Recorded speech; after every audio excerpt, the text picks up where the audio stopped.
Hey guys, tonight we begin with the remarkable lives and incredible resilience of medieval peasants, the everyday heroes who, despite the odds, managed to survive some of the coldest and most brutal nights in history. From makeshift insulation tricks to communal sleeping strategies, their story is one of grit, ingenuity, and determination. So before you get comfortable, take a moment to like the video and subscribe, but only if you genuinely enjoy what I do here. And let me know in the comments where you're tuning in from and what time it is for you. It's always fascinating to see who's joining us from around the world. Now, dim the lights, maybe turn on a fan for that soft background hum, and let's ease into tonight's journey together. When you think of medieval life, you might imagine jousting knights, grand feasts, and merry fairs. But for the average peasant, winter was less about merriment and more about, how do we not die tonight? It wasn't just a season. It was a test of endurance that came around every year, like an especially cruel teacher who didn't believe in second chances. Picture this. You're living in a tiny mud and stick hut, with walls so thin you could probably hear a bird sneeze from outside. No insulation. No windows, unless you count a small hole stuffed with animal skin. And definitely no thermostat wars with your siblings.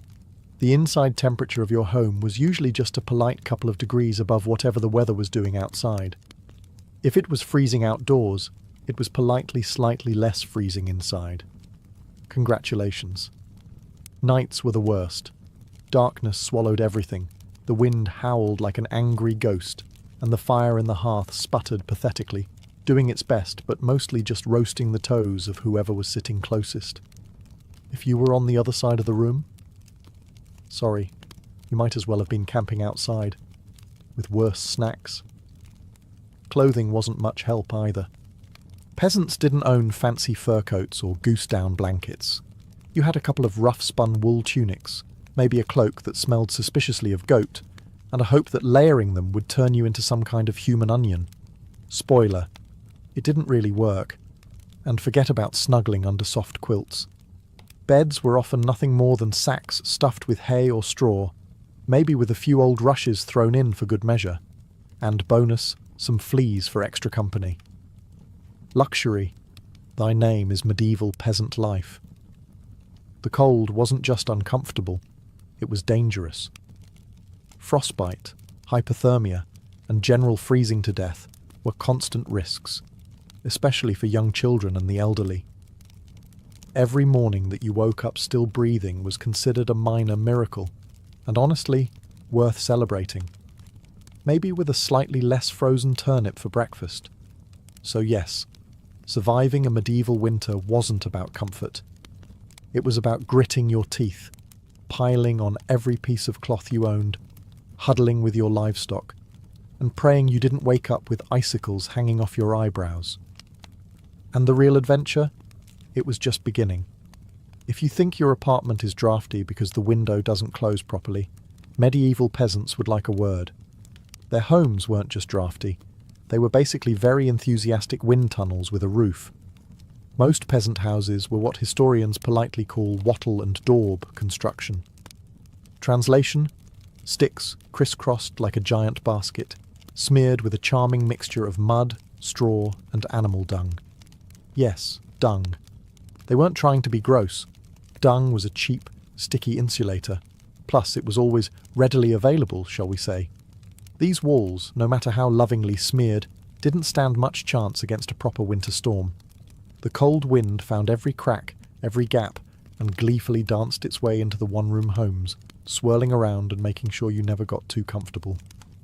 Privacy? Absolutely not. Warmth? Not really. Character building? Definitely. And then there were the roofs.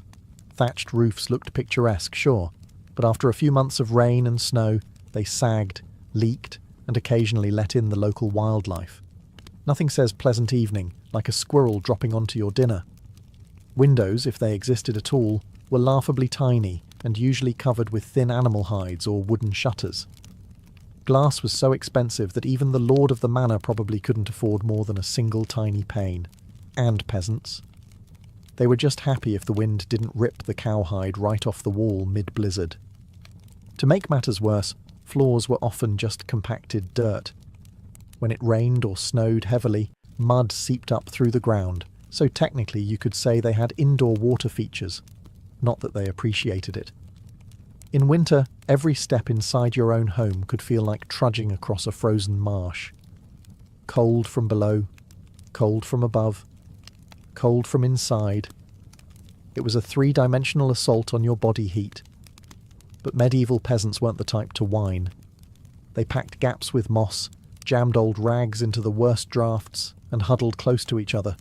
Human insulation at its finest. Creativity, stubbornness, and a bit of sheep grease rubbed into the walls were often the only things standing between them and becoming medieval popsicles. Because if your house was falling apart, and your best protection against the elements involved mud and goat hair, well, at least you could laugh about it. Sort of. If your teeth weren't chattering too hard.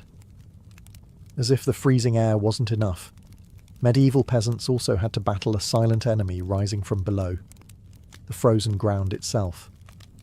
Floors weren't really floors back then. They were just slightly flatter patches of earth inside your home. Maybe if you were lucky, someone had thrown down some straw or old rushes to give you the illusion of comfort. But make no mistake, you were sleeping one insulted back away from the cold, hard dirt. And oh, that cold was relentless. It seeped up from the earth like an evil little ghost, worming its way through the straw into your bones and straight into your very soul. If you dropped anything onto the floor during a winter night, congratulations. It was now part of the permafrost. Medieval peasants tried to fight this grim battle in a few ways. One method was layering thick mats of straw across the floor. If you could afford it, or more realistically, if you could steal enough of it from your neighbour's field without getting caught, you might have a decent insulating barrier. But straw flattened fast, got mouldy even faster, and added an extra crunchy soundtrack to your already miserable nights. Some homes layered dried rushes onto the dirt instead. Every so often they would throw fresh rushes on top without cleaning out the old ones. Over time, this created a fascinating ecosystem of decomposing plants, fleas, and whatever mystery creatures decided to move in. It was basically medieval carpet padding. If your carpet was alive, slightly damp, and smelled like a wet dog. Beds, for those who had them, didn't solve much. They were usually little more than wooden frames packed with, you guessed it, more straw or hay. Instead of cosy mattresses, you had poking, shifting, crunchy layers that did little against the cold radiating from below.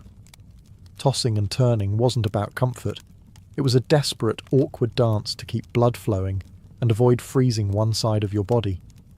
The truth is, medieval peasants didn't conquer the icy ground so much as learn to live uncomfortably above it. A good night's sleep wasn't about dreams or softness. It was about waking up with all your toes still attached. And if you could pull that off, hey, you were doing better than most. If medieval homes had a single hero during winter, it wasn't the roof, or the walls, or even the brave layers of dirt and dung insulation. It was the hearth, a crackling, stubborn fire pit that served as the only real defence against the cold, the darkness, and the general gloom of medieval life. At the centre of nearly every peasant home was a simple fire. No fireplace with a fancy stone mantel, no neat chimney sweeping the smoke skyward. Instead, you had a basic pit or pile of stones, some half-burned logs, and enough smoke pouring into the room to make you wonder if you were slowly becoming a ham. That's right. Most homes didn't even have chimneys. Smoke just kind of did its best. It drifted out through small holes in the roof, cracks in the walls, or right into your lungs if it was feeling lazy that evening. It wasn't ideal for breathing, or your overall lifespan. But on the bright side, it did a great job of fumigating fleas and other unwanted guests. Who needs pest control when you're marinating in smoke 24/7? The hearth wasn't just about warmth either. It was the kitchen, the light source, and sometimes even the medieval version of a television. people sat around the fire telling stories, gossiping, or just staring into the flames because, frankly, there wasn't much else to do after sunset. Keeping the fire alive wasn't just a nice idea, it was mandatory. Letting the fire die out at night was like putting up a sign for the cold to come in and finish you off. Plus, reigniting a fire in winter wasn't as easy as striking a match. You had to work with flint, steel, kindling, and more prayers than you'd ever offered before. Everyone in the family had a duty, stoking the flames, watching the embers, adding peat, sticks, or if you were lucky, a precious piece of dry wood. It was a constant battle between human persistence and the smothering cold that wanted nothing more than to snuff you out. The hearth didn't guarantee survival, but without it, survival was downright impossible. It was a smoky, sputtering, often disappointing little fire. But in a medieval winter, it was the beating heart of hope. If there was one thing medieval peasants feared more than running out of ale, it was letting the fire go out overnight. Without that warm, flickering lifeline, the cold would creep in faster than a tax collector after harvest. And in the dead of winter, restarting a fire from scratch wasn't just inconvenient, it could be deadly. Matches didn't exist yet. Lighters? Dream on. Rekindling a fire meant striking flint and steel together, praying for a single precious spark, and then coddling that spark with tender love and whatever dry kindling you hadn't already burned days ago. Imagine trying to do all this in the freezing dark, half asleep with frozen fingers. Now add a hungry wolf howling in the distance for extra motivation. So peasants got smart. They banked the fire. No, not in a cozy savings account. Banking meant carefully burying the embers under a mound of ash right before bed. The ash acted like a blanket, insulating the glowing coals and keeping them alive, just barely, until morning. If you did it right, you could stroll over at sunrise, poke the pile a little, add fresh wood, and, voila, fire without the frostbite. But if you did it wrong? Well, let's just say mornings got a whole lot colder and a whole lot grumpier. Fire banking was an art, passed down from parent to child like a prized family recipe. Everyone had their own little secrets. Some said use dry ash only, others insisted a bit of dampness was key. Some packed the embers tight, others let them breathe. You could practically start a medieval argument just by suggesting a better fire banking method. It was the ancient version of arguing over barbecue techniques, just with slightly higher survival stakes. Sometimes banking the fire wasn't enough. A howling wind might sneak through a crack and snuff it out anyway, or a clumsy sheep might stumble into the hearth. Yes, it happened. That's why some families took turns getting up in the night to check the coals, basically the medieval equivalent of sleepwalking to the thermostat. In the end, fire banking was less about mastering nature and more about buying just a few more precious hours of warmth. And if you woke up to even a single surviving ember, that was your victory, right there, and enough to face another day of battling the cold. In medieval times, the phrase, "the more, the merrier," wasn't just about parties. It was a winter survival tactic. When the fire sputtered and the freezing winds whistled through every crack, there was one surefire source of warmth, each other. And if that meant sleeping cheek to cheek with your entire family, neighbours, livestock, and possibly a very confused goose, so be it. Forget about personal space. Privacy wasn't even a concept. On the coldest nights, the goal wasn't comfort. It was, don't wake up frozen to the floor.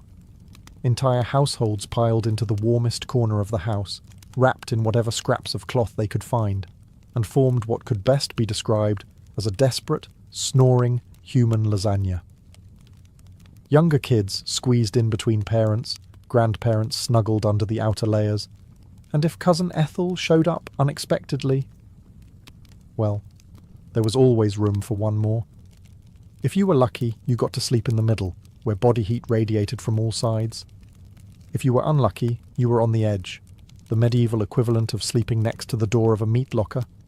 And woe to the person who moved too much during the night. You shift once to get comfortable, and suddenly you've knocked Aunt Maud into the freezing draft by the wall. Congratulations, you're now the family villain. Sometimes even bedding was shared. A communal straw mattress that slowly flattened under the nightly weight of multiple generations. And because hygiene wasn't exactly winning any awards back then, let's just say it wasn't the most fragrant sleeping arrangement. But hey, when it's you versus frostbite, you stop being picky. Body heat wasn't just nice, it was strategic. Some medieval guides even recommended deliberately arranging the strongest, warmest people on the outside of the group, like human shields against the cold. Babies and frail elders were tucked deep in the centre, treated like the precious little heat generators they were. This wasn't just about survival, though. Over time, it became part of daily life, part of family bonding. Long winter nights huddled together led to storytelling, singing, and undoubtedly some very interesting conversations muffled under a shared wool blanket. So next time your sibling steals your blanket or your dog hogs the bed, just remember, at least you're not fighting for elbow space between a snoring uncle and a particularly judgmental goat. If you thought modern roommates were a challenge, medieval peasants would like to introduce you to their winter housemates: cows, goats, pigs, chickens, basically anything with a pulse and a little bit of body heat. Bringing animals indoors wasn't just a quirky village tradition, it was vital for survival. Livestock generated warmth, and in a poorly insulated hovel where the wind howled louder than your stomach, every little degree mattered. Plus, if your goat shared a wall with you, it was slightly less likely to get stolen by a neighbour in the dead of night. 2 birds, 1 stinky stone. At night, the house became a chaotic living furnace. Chickens nested in corners, pigs snorted near the hearth, and cows lounged luxuriously against the walls, chewing cud like they paid rent. It wasn't glamorous, far from it. If you've ever been stuck in a car on a summer road trip with someone who forgot to shower, imagine that. But it's a cow, it's winter, and there's literally nowhere else to go. The smells? Legendary. By springtime, the perfume of a shared winter was something fierce. You didn't need to light a candle. Your nostrils were already on a wild ride. But medieval peasants developed a selective nose. They didn't complain much because they knew one uncomfortable truth. The more animals inside, the fewer frozen toes in the morning. Certain animals even had prime spots. Cows, being the biggest and warmest, usually took centre stage near the family. Goats were allowed closer in for their warmth, and because goats, being goats, would find a way inside anyway. Chickens roosted in rafters or old baskets, and pigs, well, pigs didn't care. They plopped down wherever they pleased, probably right in the middle of the floor. Of course, sharing your bedroom with livestock wasn't without hazards. Imagine drifting off peacefully, only to be rudely awakened by a chicken deciding your hair makes a good perch, or stepping barefoot into something suspicious. First thing in the morning. Yes, medieval mornings could be full of surprises. Still, despite the noise, the smells, and the occasional hoof to the ribs, peasants understood the simple math. Cold kills, and cows cuddle, whether they want to or not. In the battle against winter's icy fingers, a warm, slightly slobbery cow breath was often the deciding factor between life and death. In medieval winters, fashion wasn't about looking good, it was about not dying. Peasants weren't flipping through the latest trends, they were layering up like they were preparing for battle against the Grim Reaper himself. The rule was simple. If you owned it, you wore it. Sometimes, all at once. First, the basic undertunic, a scratchy, probably not too clean linen shirt. Over that, a thicker woolen tunic, then another, if you had it. Add some leggings that sagged at the knees, a rough cloak draped over your shoulders, and, if you were really lucky, a patched-up sheepskin thrown on top like a prize trophy. Congratulations, you are now approximately 10% warmer and 90% itchier. Boots were a luxury. Many peasants wrapped their feet in layers of cloth or old rags and stuffed them into wooden clogs. If the cold still bit through, well, you just added another rag and hoped you didn't lose a toe. And forget about washing all these layers. Washing your clothes in the middle of winter meant dragging them to a frozen stream, smashing through the ice, and then waiting 2 days for your only shirt to dry, if it didn't just freeze into a tragic shirt cycle. Most peasants wisely decided that smelling like a mix of smoke, sweat, and sheep was a small price to pay for not freezing solid. Interestingly, the dirt and grease buildup had a bonus feature: insulation. That grimy layer locked in body heat. It was like a medieval Gore-Tex jacket, just smellier and far less socially acceptable today. Hats, scarves, and gloves were prized treasures. A simple woolen cap could mean the difference between making it through the night or waking up with hair frozen to the wall. Gloves were often homemade from whatever scraps of leather or fabric people could scrounge, sometimes looking more like sad puppet costumes than anything fashionable. Children were especially swaddled until they resembled overstuffed turnips, waddling awkwardly around the house. The goal was to trap as much precious body heat as possible. Style? Elegance? Never heard of them. Warmth was the real medieval flex. So, the next time you complain about layering up for a chilly day, just remember: medieval peasants walked around wearing half their wardrobe at once, looking like lumpy laundry bags, and counting themselves lucky for it. In the medieval peasant playbook, dirt wasn't just something you scrubbed off. It was practically a survival tool. As it turns out, getting grimy wasn't a sign you'd given up on life. It was tactical, strategic, dare we say, genius. See, winter posed a very specific problem: heat loss. Clean clothes, especially freshly laundered linen, were surprisingly terrible at keeping you warm.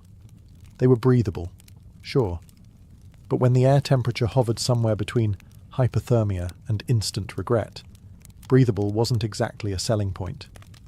That's where dirt came in. As peasants trudged through day after day without washing their clothing, layers of grime, natural body oils, and good old-fashioned mud began to build up on their tunics, cloaks, and leggings. Over time, this natural armour clogged the tiny gaps in the fabric, making clothes more wind-resistant. It was like medieval weatherproofing, just smellier. Sure, you smelled like a goat who lost a bet, but guess what? You were warm. In fact, some medieval folks believed that washing yourself too often in winter could actually make you sick. Better to keep that protective, holy filth barrier intact. Bathing was rare, laundry even rarer, and soap, when it existed, was reserved for serious occasions, like when the bishop showed up, or maybe right before you died. Adding to the strategy, peasants layered their clothes without changing the ones underneath. You just threw your new layer on top of last month's.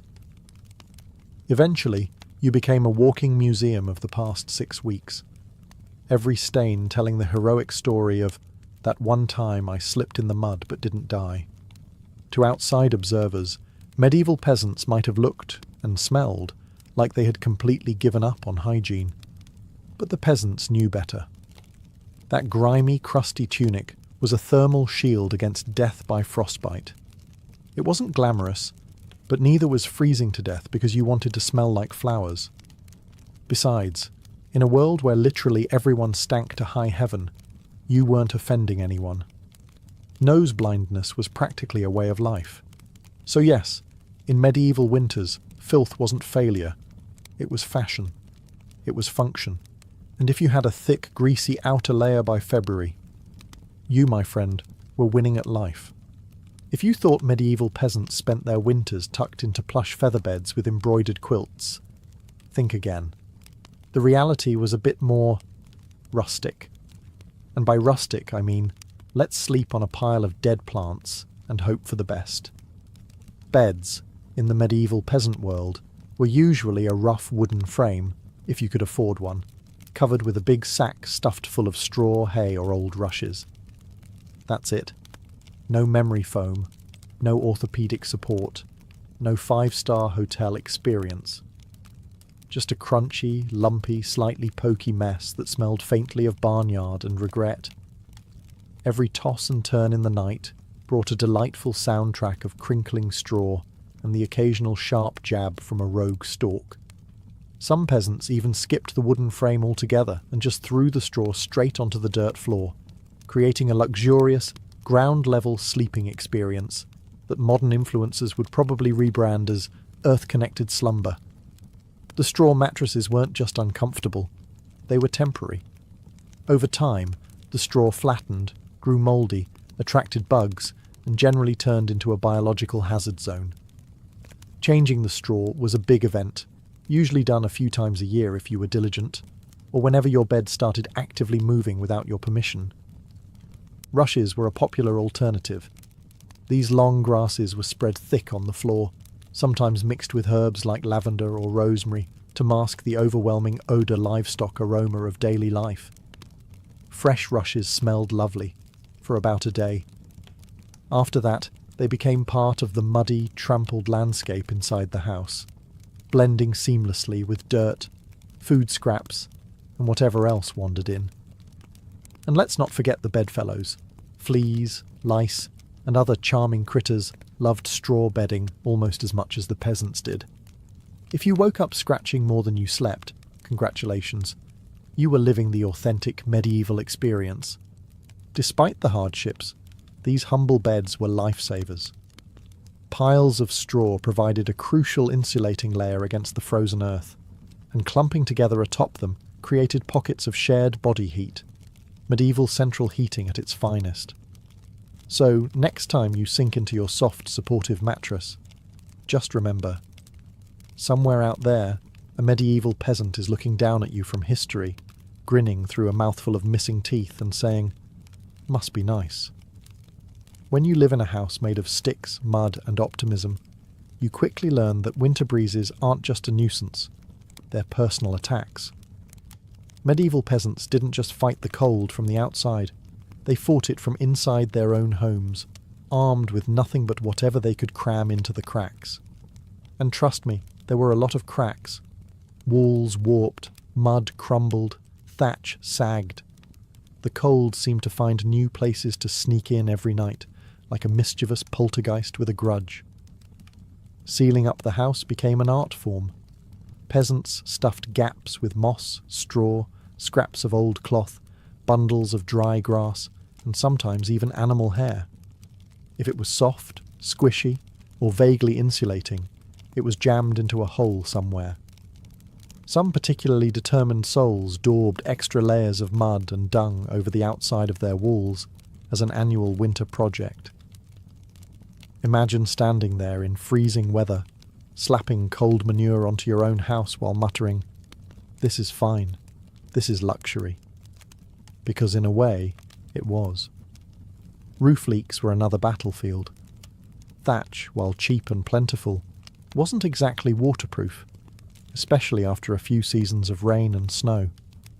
Peasants would plug holes in the roof with spare bits of cloth, bundles of reeds, or, in moments of true desperation, chunks of turf stolen from the nearest field. Every home eventually started to look like a slightly sad patchwork quilt made by someone who gave up halfway through. Doors? Windows? If you had them, you were lucky. But even then, they were little more than wood planks hung by iron nails and sheer stubbornness. Window holes were often covered with animal hides or thick cloth soaked in animal fat to block out the worst drafts, and add a bonus aroma of mystery meat to the living space. Every night was a battle between human ingenuity and the relentless, sneaky cold. One minute you were warm, the next minute a sudden gust would find the one spot you missed, slapping you awake like a frosty hand of doom. Yet somehow, through cleverness, stubbornness, and a refusal to accept slightly frozen as a permanent state of being, medieval peasants patched, stuffed, and muddled their way through the worst winters nature could throw at them, one muddy handful at a time. When the cold bites hard enough to keep you awake at night, medieval peasants had a solution. Don't even try to pretend everyone's sleeping at once. Instead, they developed a survival strategy that today would make any military commander proud: sleeping in shifts. It wasn't some grand, organised system with whistles and roll calls. It was far simpler and much more desperate. Half the household stayed awake, tending to the fire and patching up stray drafts, while the other half curled up under threadbare blankets and hay, trying to catch a few precious hours of half-frozen sleep. The fire needed constant attention. Left alone, it would die down, and restarting it, remember, was about as easy as getting a stubborn donkey to dance. So someone had to be on ember patrol, and since no one wanted to get up once they were finally warm-ish, families rotated shifts. You dozed for a few hours, got elbowed awake, then stumbled over to the hearth to poke, prod and curse the fire back to life, while trying not to step on a goat. The rotation wasn't glamorous. There were no night vision goggles, no late-night snacks, and certainly no 5 more minutes snooze buttons. Just stiff joints, heavy eyelids, and a growing resentment toward whoever snored loudest during your shift. Children old enough to hold a stick were pressed into service, learning early that in winter, everyone pulled their weight, or froze trying. Grandparents sometimes stayed by the fire longer, both because of their experience and, frankly, because arthritis made lying down and getting up again a monumental event. And when it was your turn to sleep, good luck. With people moving about, animals rustling, wind battering the walls, and the occasional sharp nudge from a sibling who, accidentally, rolled over too hard, getting quality rest was a miracle. Yet despite the exhaustion, the system worked. Sleeping in shifts meant that there was always a set of eyes, and cold, begrudging hands, ready to keep the hearth alive. The embers survived, and by extension, so did the family. So next time you grumble about waking up to adjust the thermostat or let the cat out, spare a thought for the medieval peasant, squinting into a smoking fire at 3 a.m, wondering if toes were really that important after all. You know it's cold when you have to think about how you breathe just to stay alive. Medieval peasants didn't just battle the freezing air with cloaks, fires, and creative sleeping arrangements. They even adjusted the way they inhaled and exhaled to survive the night. The problem was simple. Deep, open-mouthed breathing pulled icy air straight into your lungs. In a world where pneumonia could kill you faster than you could say, "Hail Mary," that was a risk nobody wanted to take. So peasants learned the art of what you might call survival breathing. Instead of sucking in huge gulps of air like they'd just run a marathon, they kept their breathing shallow, slow, and, most importantly, through the nose. The idea was to gently warm the incoming air a bit before it hit their lungs. It wasn't perfect, but it was better than coughing yourself into the grave by February. If you accidentally took a big mouthful of cold air, congratulations. You just bought yourself a ticket to a week of hacking up bits of what felt like your soul, with no doctors in sight, and grandma treating you with hot onion tea and firm prayers. Some people even tucked parts of their cloaks, shawls, or rags up over their faces while they slept, creating a makeshift breath-warmer barrier. Of course, this also meant you ended up with a damp, slightly soggy fabric patch clinging to your mouth by morning, but hey, it beat freezing from the inside out. Children were taught these tricks early on. Parents would scold little ones for panting like dogs, indoors during the cold months. And honestly, between strict breathing lessons, itchy wool layers, and sleeping next to an aggressively gassy goat, medieval childhood winters were character building on a whole different level. At night, tucked into straw bedding under piles of cloaks, and next to a gently steaming cow, breathing became an art form. Slow, steady, nose only, and as minimal as humanly possible, like some grim medieval version of a yoga retreat, only with more frostbite and fewer inspirational quotes.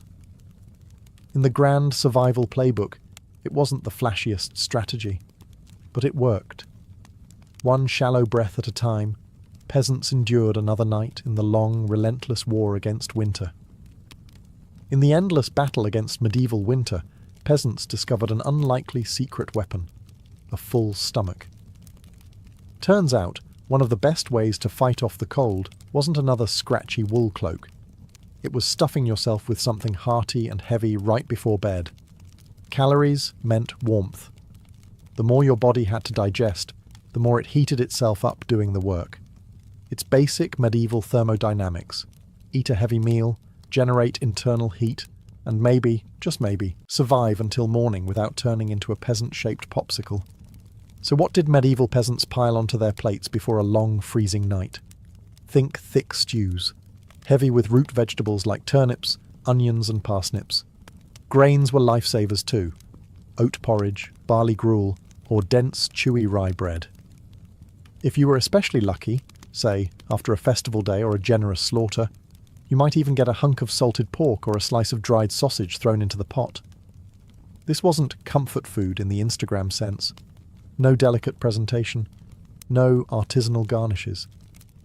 It was one enormous, vaguely brown meal, designed to sit in your gut like a friendly brick, slowly burning through the night and keeping you just a little bit warmer.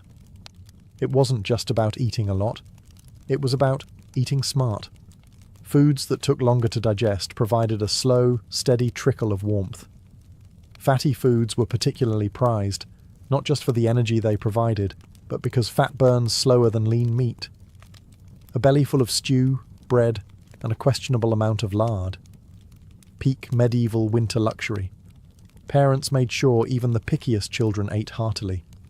Nobody cared if little Thomas didn't like turnips. You ate the turnips, or you shivered through the night thinking about how much you missed the turnips. Harsh but effective parenting. Medieval style.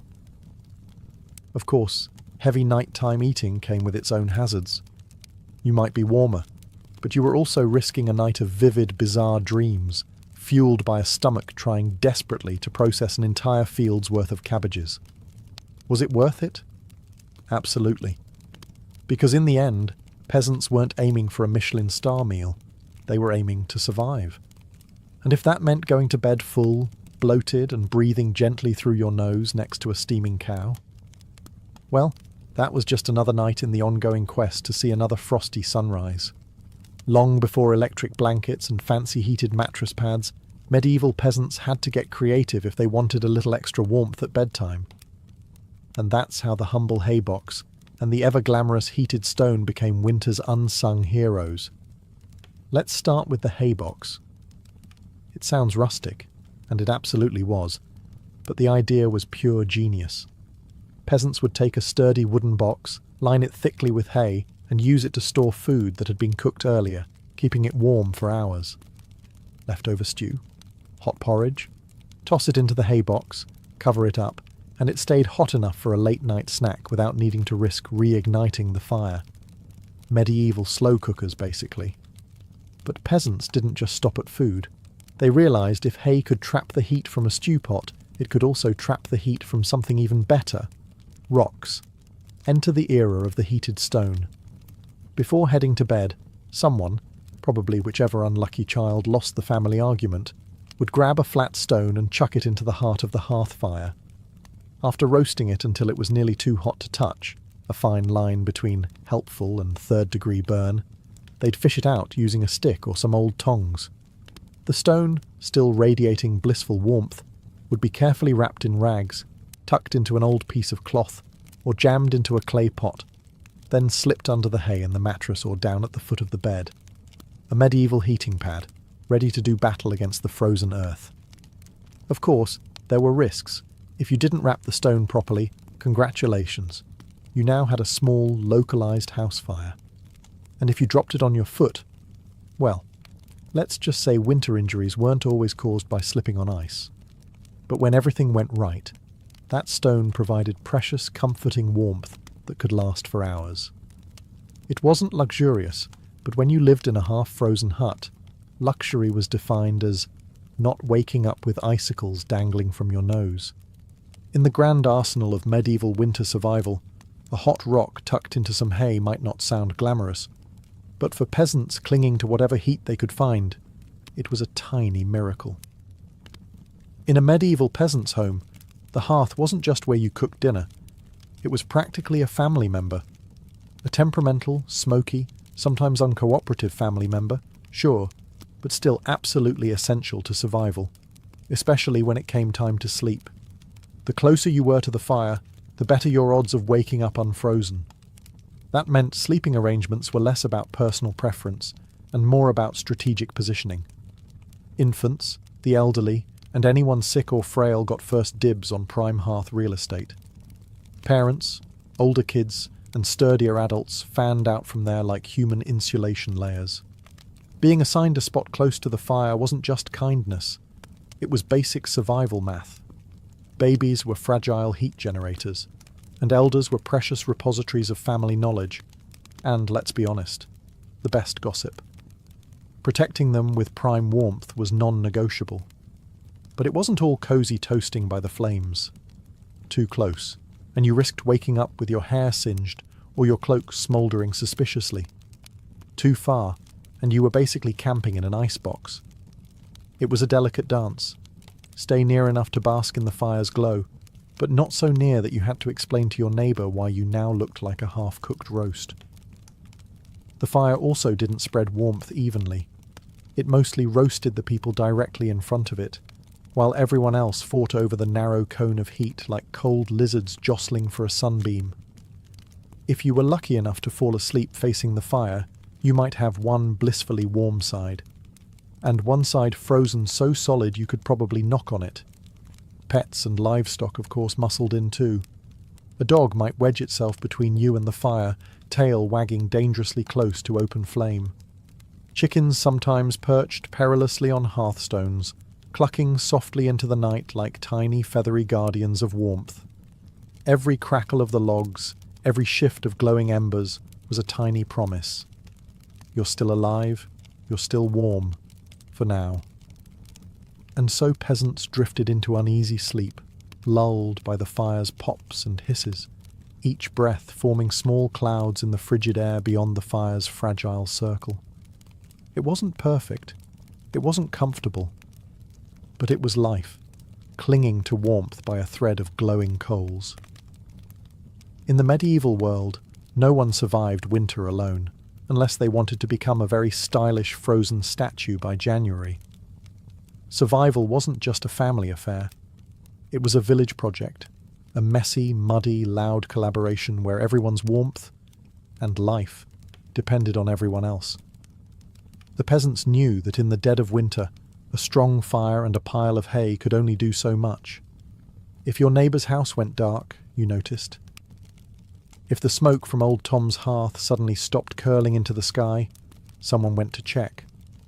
And not just because Tom owed you a chicken, though that might be part of it, but because community meant survival.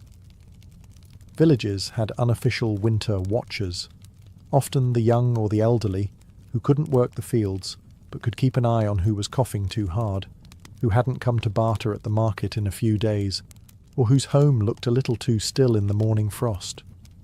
These people were the medieval version of neighbourhood patrol, minus the reflective vests, plus a lot more sheep. If a family's fire went out, it was a near emergency. A good neighbour would rush over with a glowing coal bundled in rags, or better yet, invite them into their own smoky, overcrowded hut for the night. Yes, it meant squeezing an extra 4 bodies into an already cramped space, but it was better than finding frozen friends come spring thaw. Communal food stores played a role too. During especially brutal winters, villages sometimes pooled their last salted meat, grain, and dried vegetables. It was grim charity. No one had much, but a few communal meals could be the difference between staggering into spring or not. Even children understood the stakes. They helped deliver wood, shared embers, and ran urgent messages when someone needed help. No one was too small or too tired when winter came knocking. Sure, medieval villages weren't all sunshine and hugs. Feuds happened. Disputes over land, goats, or who borrowed whose good cooking pot never really went away. But when the nights grew deadly cold, old grudges were often quietly shelved. After all, a rival was still worth saving, because tomorrow it might be you needing rescue. In the icy heart of winter, the village became one big, stubborn family. Sometimes dysfunctional, often hilarious, always fiercely determined to survive together. One muddy boot, one crackling ember, one frozen smile at a time. When medieval peasants faced the merciless cold of winter, they didn't just pile on cloaks or stoke the fire. They prayed. A lot. Because when the wind howled like wolves outside your paper-thin walls and the fire shrank into sullen embers, you wanted every possible advantage, including a little divine intervention. Faith wasn't just a Sunday affair back then. It was woven into every frozen breath. Before crawling under layers of straw and scratchy wool, families would kneel together, offering up hurried prayers to keep the fire burning, the roof intact, and their toes attached by morning. Saints became more than distant holy figures. They were winter's frontline defence. Saint Blaise, for instance, was called upon to protect against throat ailments. Not a minor concern when one mouthful of icy air could land you coughing up your soul. St. Nicholas wasn't just the jolly gift-giver of later legend. He was also asked to protect households from sudden ruin during the lean, deadly months. Superstitions wrapped themselves snugly around daily survival. Some families sprinkled a little holy water near the hearth before sleeping, hoping it would protect against evil spirits, or at the very least, mischievous drafts. Others marked doorways with blessed chalk after certain feast days, pleading for warmth and luck to find their way inside. Candles played a role too. Special vigil candles, often blessed by the local priest or the most pious old woman in the village, were sometimes kept burning throughout the night, a flickering plea against the cold darkness clawing at the walls. And of course, no serious winter prayer session was complete without a few promises. Dear Lord, if you just get us through this night, I swear I'll be kinder to my neighbour, even the one who keeps stealing our turnips. Faith wasn't some abstract comfort. It was a daily, urgent conversation. The peasants weren't asking for luxury, just survival. A little heat, a little food, and one more day to muddle through until spring broke the frozen grip on their tiny villages. It was simple, raw hope, whispered into the smoky rafters, tangled in breathless prayers and tucked under itchy blankets, that somehow carried them through the endless, merciless nights of winter. For all the ingenuity, prayers and stubbornness medieval peasants threw at winter, the truth was chilling. Sometimes it wasn't enough. And when winter won, it didn't just take a few unlucky souls. It took entire families, whole villages, vanishing them into silence beneath a heavy shroud of snow and ice. Some winters were particularly cruel, like the infamous Great Famine Winter of 1315, when rains destroyed crops, livestock starved, and freezing temperatures turned an already brutal existence into a slow, grinding disaster. People were so desperate that stories whispered of eating shoe leather, bark, and, in the most horrifying cases, each other. Failure to keep the fire alive wasn't just an inconvenience. It was often a death sentence. Without the hearth's meagre warmth, families huddled together for the final time. Neighbours would sometimes stumble across whole households in spring, bodies still locked in one another's frozen embrace, as if trying to share just a little more heat until the very end. Houses themselves could collapse under the weight of heavy snow or battering ice storms. A roof giving way in the middle of a frozen night wasn't just catastrophic. It was often fatal. Dragging yourself through thigh-deep snow to beg shelter from neighbours wasn't a guarantee either, especially if those neighbours were already stretched to the breaking point. Disease loved the cold too. Starvation weakened the body, and cramped, smoky homes turned into breeding grounds for pneumonia, bronchitis, and other deadly infections. A simple cough in December could easily be a funeral by January. And then there was the quiet horror. Frostbite.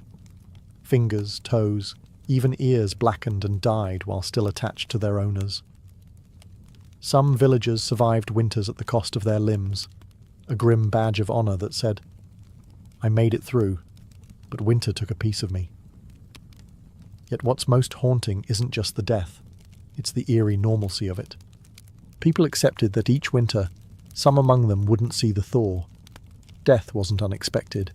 It was just another neighbour at the door, wrapped in frost, waiting its turn. Even amid the bitter cold and constant threat, medieval peasants pressed on, stubborn, grieving, clinging to life. Because as long as there was one ember left in the hearth, one breath hanging in the frozen air, there was still a fight worth fighting.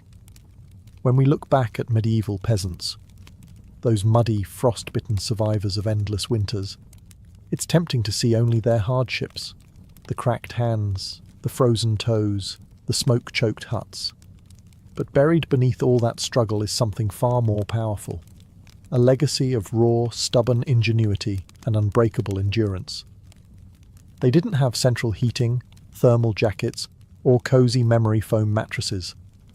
They didn't even have the luxury of assuming they'd survive until spring.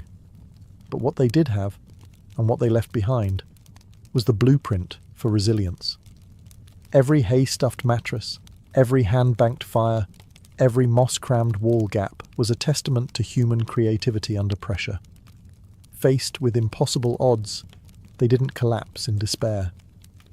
They adapted. They learned from the land, from each other, and from the bitter lessons carved by each brutal winter. Their communities were built on more than shared land. They were built on shared survival. They taught each other to watch over the sick, to pool resources when food ran low, to trust that helping a freezing neighbour today meant someone might help you tomorrow.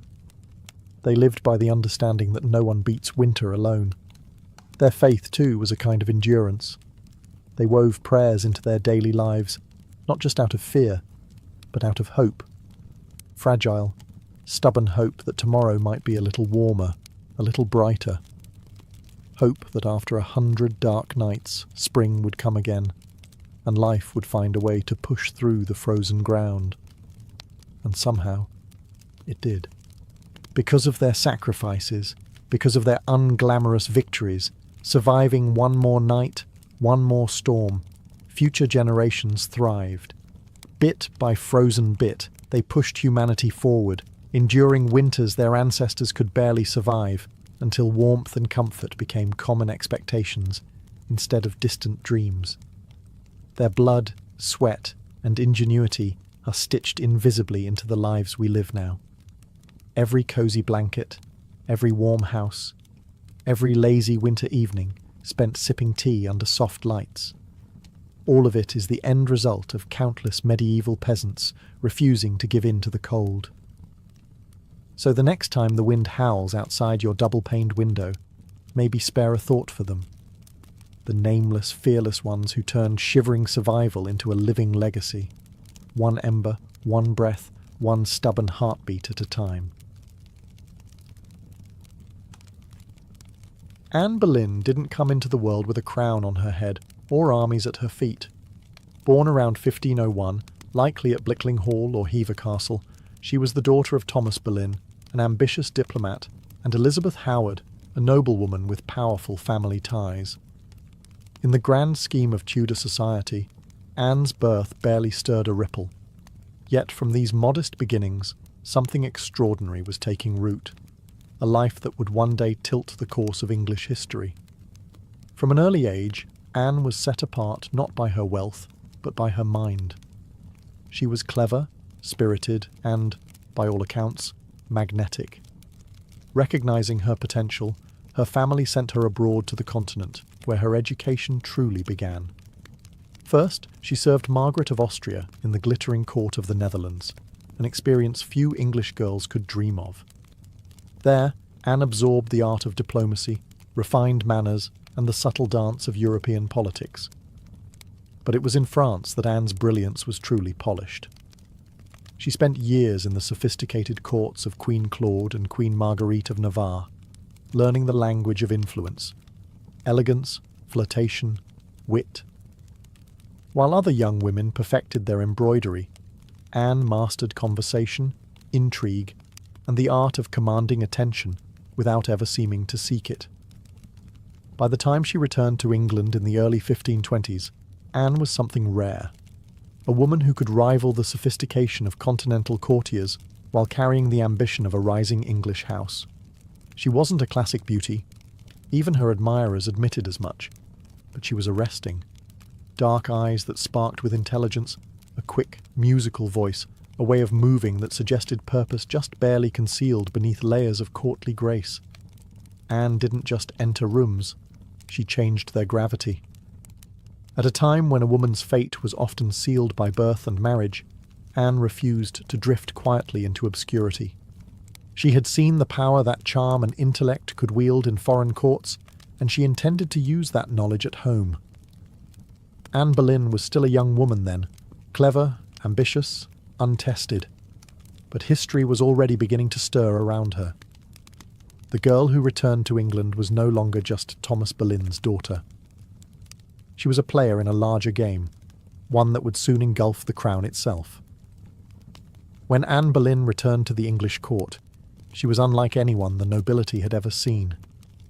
In a world full of pale-faced, modest English roses, Anne was a thunderstorm, electric, unpredictable, impossible to ignore. Her dark hair, bold eyes, and quick, sharp wit set her apart from the gentle, obedient ladies who filled the court of King Henry VIII. At first, she played the role expected of her, a maid of honour to Queen Catherine of Aragon. But even in the Queen's shadow, Anne's presence flickered like a candle too bright to snuff out. She danced gracefully, spoke French with the ease of a native, and laughed with a confidence few women dared display. Men noticed. Women gossiped. The court buzzed quietly about the striking Boleyn girl. It wasn't long before she caught the most dangerous attention of all, the king himself. Henry VIII was no stranger to flirtation. His court was a playground of whispered promises and secret liaisons. But Anne was different. She didn't swoon at his compliments or fall eagerly into his arms like so many others had. She teased. She challenged. She refused. Henry, a man used to instant adoration, was captivated. The more Anne held him at arm's length, the deeper he fell. Letters passed between them, filled with declarations of love, frustration, longing. Henry offered her the role of royal mistress, the most powerful unofficial position at court. Anne, astonishingly, said no. She would not be just another conquest, a forgotten mistress lost to time. If Henry wanted her, he would have to make her his wife. It was a gamble so audacious that it stunned the court. After all, the king was already married. His queen, Catherine, was beloved by the people and fiercely protected by her nephew, the Holy Roman Emperor. The church itself would have to be defied for Henry to claim Anne. But Anne didn't flinch. She had lived in the courts of Europe, where queens wielded soft power from behind lace fans and painted smiles. She knew ambition was a dangerous game, but it was a game she intended to win. Standing in the candlelit halls of the English court, Anne Boleyn made her choice, not to be merely admired, but to change her destiny, and England's, forever. What began as an intense flirtation between King Henry VIII and Anne Boleyn soon spiraled into a national crisis. Henry wasn't merely besotted, he was obsessed. And in his obsession, he was willing to tear apart everything England had known for centuries. The king's desire to marry Anne hit a small snag, namely, he was already married to Queen Catherine of Aragon. Catherine, dignified and resilient, refused to quietly step aside. She had been Henry's faithful wife for 2 decades, and in the eyes of God and the English people, she was the rightful queen. Divorce wasn't just scandalous, it was almost unthinkable. But Henry was determined. He convinced himself, and tried to convince everyone else, that his marriage to Catherine was cursed because she had once been married to his brother, Arthur. Never mind that the Pope had granted special permission for their union years ago. Henry now insisted that his soul was damned unless he annulled the marriage. Anne, for her part, knew better than to appear too eager.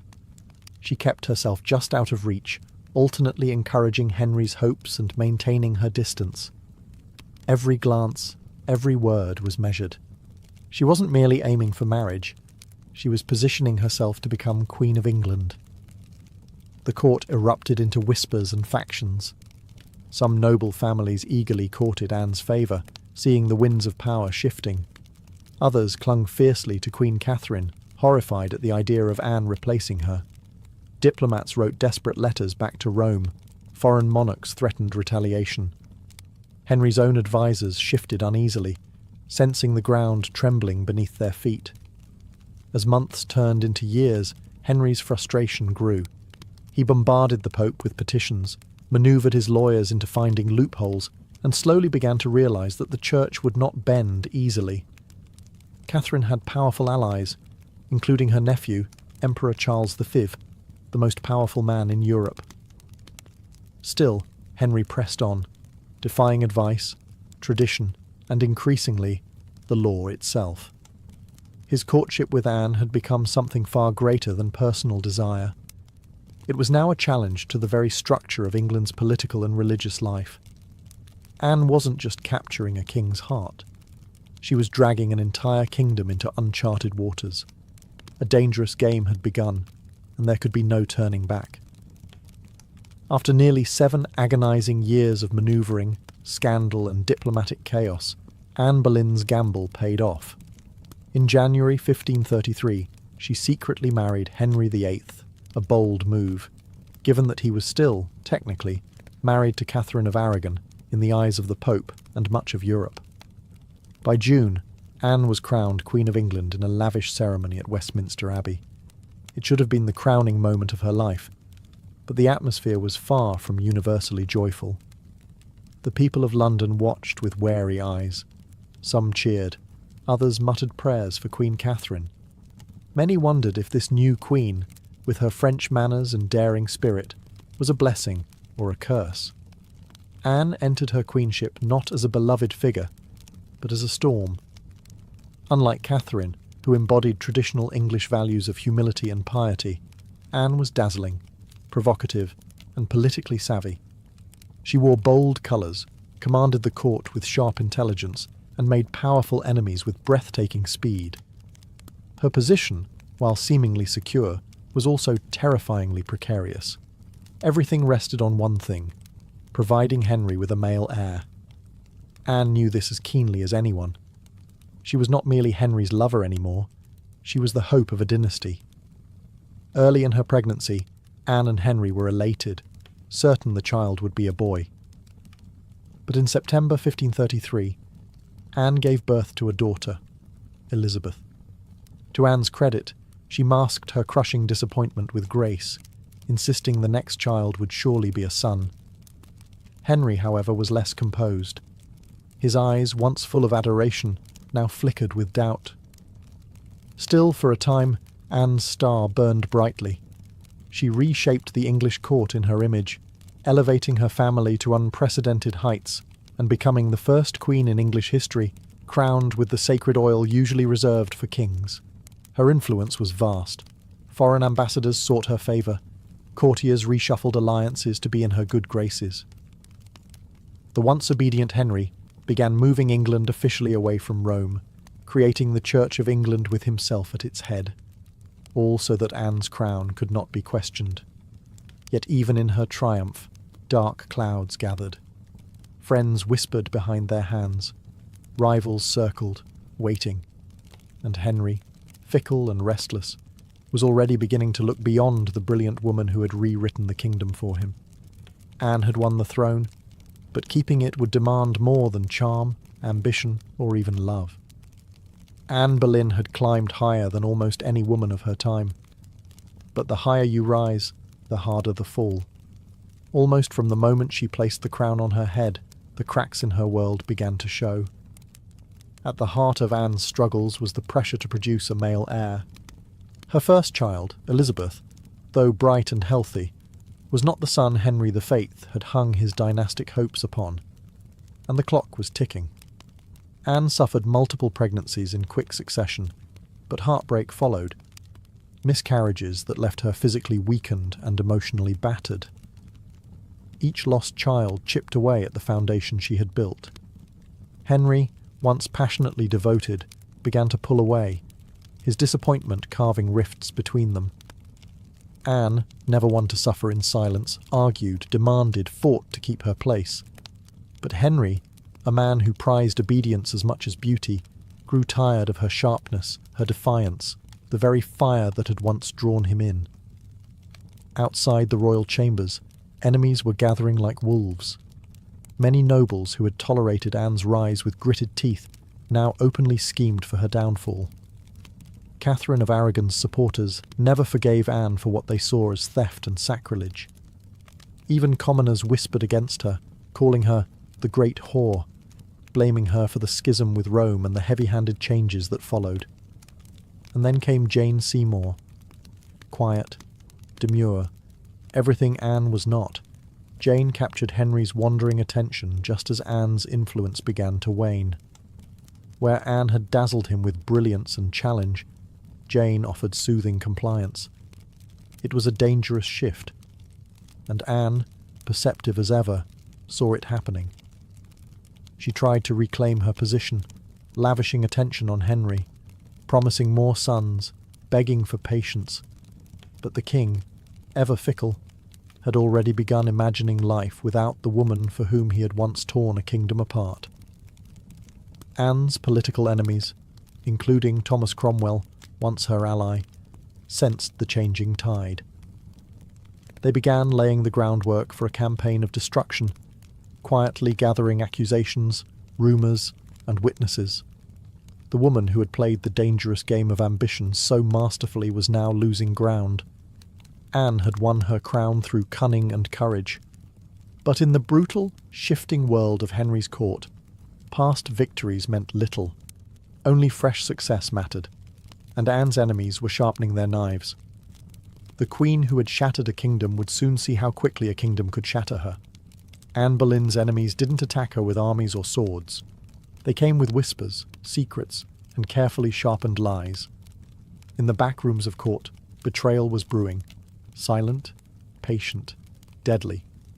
Thomas Cromwell, once Anne's greatest ally in the English Reformation, had turned against her. Their alliance had been built on mutual ambition, but now their interests clashed. Anne wanted reforms to help the poor and limit the power of greedy nobles. Cromwell wanted stability, favour with Henry, and no interference. Anne's boldness had made her dangerous. And in Henry's fickle heart, love had curdled into irritation, suspicion, and cold detachment. Anne had few true friends left. Even her charm, once her greatest weapon, now grated against the court's hunger for a gentler, more pliable queen. And Jane Seymour, quiet and calculating, waited just out of sight, the perfect contrast to Anne's fading fire. It was Cromwell who moved first. Knowing Henry was restless, knowing that the king wanted an exit but lacked a convenient excuse, Cromwell offered a solution. What if Anne could be removed, not by divorce, which would humiliate Henry, but by disgrace? The accusations were wild, monstrous even. Adultery, incest, conspiracy against the king. Anne, the proud, brilliant queen, painted as a betrayer, a temptress, a threat to the very crown she once redefined. Cromwell carefully gathered evidence, coaxing confessions under torture, twisting courtly flirtations into damning testimony. Several men, including Anne's own brother, George Boleyn, were arrested. The charges made little sense. They were riddled with contradictions and impossibilities. But in Henry's court, truth was whatever the king needed it to be. Anne, sensing the tightening noose, fought desperately. She appealed to Henry's memory, to the love they had once shared. But it was no use. The man who had once torn England apart for her now refused to meet her eyes. In May 1536, Anne was arrested and taken to the Tower of London. As the great gates slammed shut behind her, she knew the truth. She was no longer a queen. She was a prisoner, a pawn trapped in the brutal game she had once played so masterfully. Betrayal had sealed her fate. And now, alone in the tower, Anne Boleyn waited for the final move. Anne Boleyn stood in the great hall of the Tower of London, facing a tribunal of nobles, many of whom owed their very titles and fortunes to her rise. Now, they sat in judgment, cold and watchful, prepared to erase the woman who had once changed the destiny of England. The charges against her were shocking.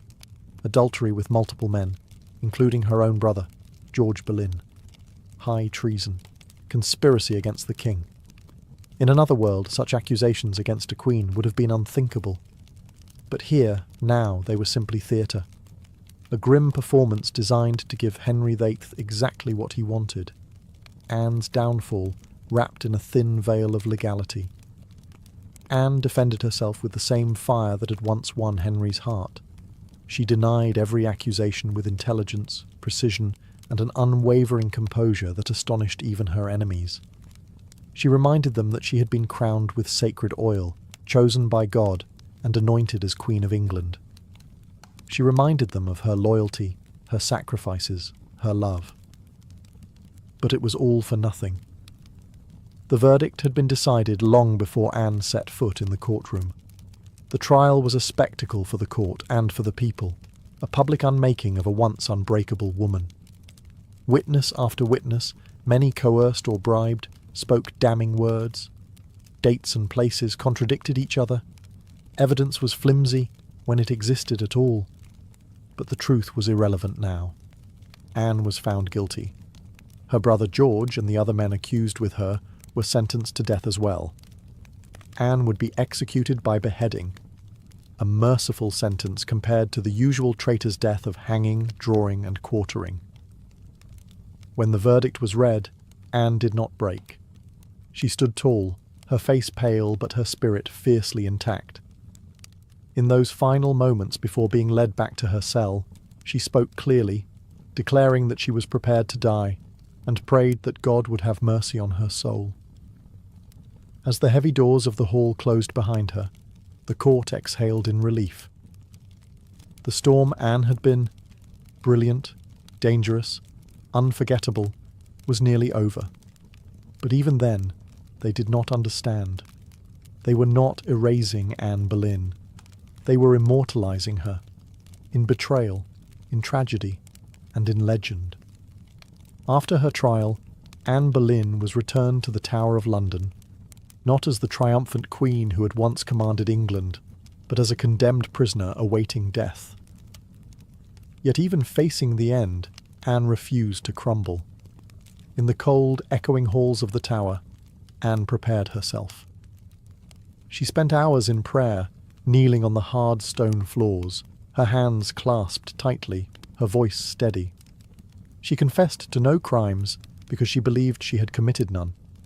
She was not afraid to die, she said, but she prayed that her death would bring peace to the kingdom, and perhaps mercy to her little daughter, Elizabeth. Her ladies-in-waiting, those few who had stayed loyal, wept in private. Anne comforted them instead of the other way around. She joked bitterly at times, that she would be remembered as a queen who had lost her head. In her dark humour was the stubborn spark that had made her unforgettable. Henry VIII, meanwhile, showed no sign of mercy. He had already turned his attention to Jane Seymour. Even before Anne's execution date was finalised, Henry was arranging his next marriage. For Anne, this final betrayal, from the man who had once torn down a kingdom for her, must have been the deepest cut. On May 18th, 1536, Anne was told she would die the next morning. She slept little that night. Instead, she spent her final hours in prayer, asking God for forgiveness for all who had wronged her, and perhaps for herself, for the ambition and pride that had led her here. Henry, with a flicker of royal kindness, had arranged for a French swordsman to carry out the execution, faster, cleaner, less brutal than an axe. It was a small mercy, bought perhaps more for the king's conscience than for Anne's comfort. At dawn, Anne dressed carefully for her final moment. A dark grey gown of damask trimmed with fur, a crimson kirtle beneath, colours of dignity, of sacrifice. She pinned up her dark hair and tucked it beneath a simple cap, ready to face the blade with grace. As the tower's cold morning mist curled around the courtyard stones, Anne Boleyn, queen, mother, survivor, fighter, stepped forward. There would be no tears, no pleas, only a final act of courage in the face of history's judgment. Her end was near. But her story was just beginning. On the morning of May 19th, 1536, Anne Boleyn ascended the scaffold built within the Tower of London's walls. A small crowd gathered, courtiers, guards, a few witnesses, all wrapped in silence, as if even the stone walls held their breath. Anne stood tall, her grey gown fluttering slightly in the cold morning breeze. She looked thinner than she had at court, her face pale but calm. There were no hysterics, no broken sobs. If anything, she faced death with the same fierce dignity that had once shaken a kingdom to its knees. She spoke briefly, carefully choosing her final words. She did not accuse. She did not defend herself. She prayed for the king's health and prosperity, the very man who had abandoned her. In those final moments, Anne offered the world not a confession, but forgiveness. Her courage stunned even those who had come to see her fall. The French executioner, brought specially to ensure a swift death, stepped forward. Anne knelt upright, her hands folded in prayer, her eyes lifted toward the heavens. A small white cloth was tied around her eyes. She remained still. The sword flashed once, silent, swift, and Anne Boleyn, queen, mother, history maker, was no more. She was buried quickly in an unmarked grave within the Tower grounds, laid to rest in an arrow chest because no proper coffin had been prepared for her. A queen once crowned in gold, now left to vanish without ceremony. Yet Anne's story didn't end in that cold grave. Her daughter, Elizabeth, the child whose birth had once disappointed a king, would rise to become one of the greatest monarchs in English history. Elizabeth I, the Virgin Queen, whose reign would see the flowering of English art, power, and global influence. A queen who inherited her mother's fierce spirit, sharp mind, and unyielding resilience. Anne Boleyn changed the course of England forever. Her ambition helped trigger the break with Rome and the birth of the Church of England. Her fall showed the world that even queens could be cast aside. Yet through her blood, through Elizabeth, Anne's legacy blazed brighter than any crown she had worn in life. In the end, Anne Boleyn won a kind of immortality, not through her survival, but through her indelible impact on history. By the early 1770s, the American colonies simmered like a pot left too long over a roaring fire. The relationship with Britain, once seen as the proud mother country, had soured into resentment, suspicion, and growing fury. It hadn't started with tea. Years earlier, the Stamp Act had enraged colonists by placing taxes on everything from newspapers to playing cards. That was followed by the Townshend Acts, taxing essentials like paper, glass, and paint. Each new law, passed thousands of miles away by a parliament in which the colonists had no representation, was like another spark landing in dry brush. At first, the anger showed itself in polite petitions and fiery pamphlets. Colonial assemblies drafted formal protests. Merchants organised boycotts. Writers like Samuel Adams and John Dickinson filled newspapers with passionate arguments about liberty and rights. But as time wore on, frustration deepened into something darker. A slow realisation that Britain wasn't listening. Worse, Britain didn't care. Many colonists clung to the hope that if they just made enough noise, if they just reasoned hard enough, Parliament would repeal the taxes. And sometimes they did. The Stamp Act was famously repealed after loud colonial protest. But every small victory was followed by new legislation, new taxes, new insults. It wasn't about the money. It never really was. The taxes themselves were modest by British standards. What infuriated the colonists was the principle. They were being taxed without consent, treated as subjects rather than citizens, ruled like distant possessions rather than partners. Boston, more than any other city, became the beating heart of resistance. The Sons of Liberty, a secretive, fiery group of patriots, grew louder and bolder. In 1770, tensions exploded into violence when British soldiers fired on unarmed civilians in what became known as the Boston Massacre. Blood had already stained the cobblestones. Trust was a thing of the past. By 1773, the colonies were teetering on the edge. A final insult would tip them into open defiance. And it came, not in the form of soldiers or new laws or armies, but in the quiet, seemingly harmless shape of crates stacked with tea. The colonists didn't know it yet, but the night that tea floated in the cold waters of Boston Harbor, the world would change forever. In 1773, Parliament made a critical miscalculation. Believing the American colonies would quietly accept cheaper tea, they passed the Tea Act, a law that was supposed to save the struggling British East India Company and, incidentally, reassert Britain's right to tax the colonies. On paper, it looked like a good deal. The Tea Act allowed the company to sell tea directly to the colonies, cutting out the middlemen, slashing prices, and offering a luxury product at a bargain. A few pennies cheaper. What could possibly go wrong? Everything. Because the problem wasn't the price of tea, it was the principle behind it. The Tea Act left the hated tax on tea firmly in place. Accepting the tea, even at a discount, would mean acknowledging Parliament's right to tax the colonies without their consent. To many Americans, that was unthinkable, a surrender of the liberties they had fought to protect for more than a decade. The news of the Tea Act spread like wildfire through the colonies. Merchants fumed. They saw their livelihoods threatened by a monopoly that would crush local trade. Patriots raged at the hidden message. The Crown still believed it could do whatever it pleased. In Boston, the reaction was especially fierce. Already a city scarred by the Boston Massacre and years of economic hardship, Bostonians recognized the Tea Act for what it was, a trap disguised as a bargain. Refusing the tea became a matter of honor, a litmus test for loyalty to the cause of liberty. Public meetings swelled. Newspaper columns burned with fiery rhetoric.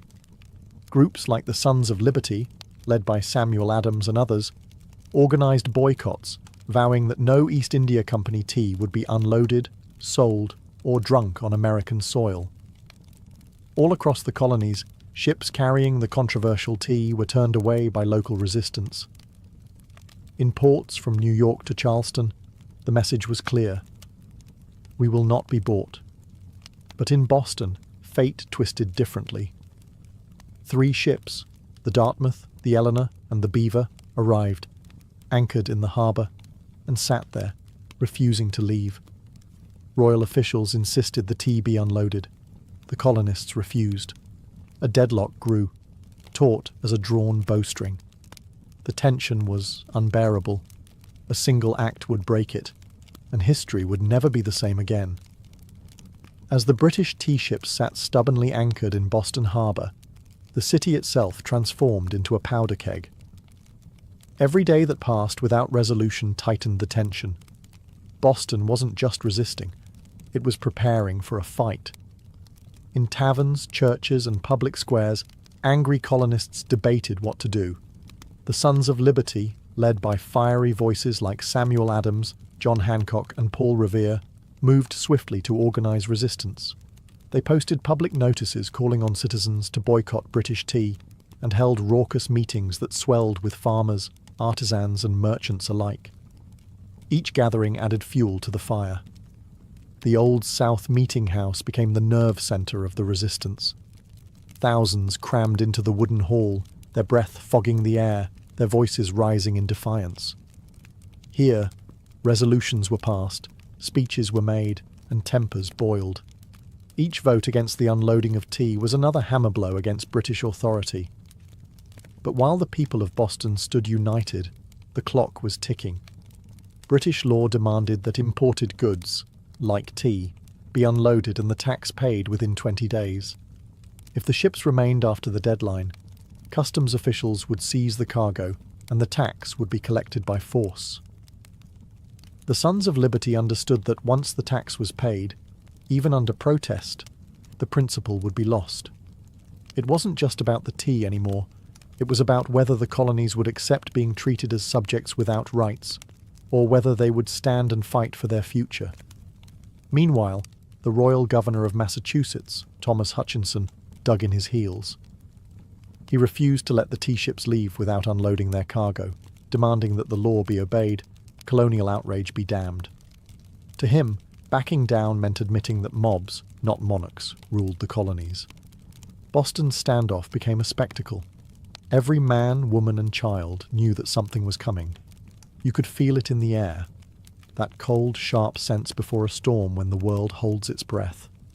All it would take was one spark to ignite an explosion.